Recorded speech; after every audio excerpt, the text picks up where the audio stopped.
Viral konvoy mobil zigzag di Tol Becakayu, polisi lacak pemilik kendaraan. Sejumlah mobil konvoy dengan manuver zigzag di ruas tol Bekasi Cawang, Kampung Melayu, Becakayu. Dalam video yang diunggah akun Instagram Jakarta_Siders, terlihat beberapa mobil melaju zigzag di tengah kondisi jalan yang relatif sepi. Narasi dalam video tersebut menyebutkan bahwa meski lalu lintas tampak lengang, aksi tersebut tetap berpotensi membahayakan apabila terjadi kecelakaan. Beberapa mobil terekam tengah konvoi zigzag bak sedang di sirkuit balap di ruas tol Becakayu, Kalimalang, Jakarta Timur.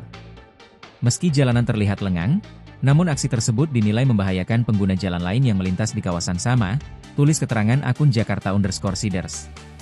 Kepala Satuan Patroli Jalan Raya, Kasat PJR, Ditlantas Polda Metro Jaya, AKBP Reiki, membenarkan peristiwa tersebut.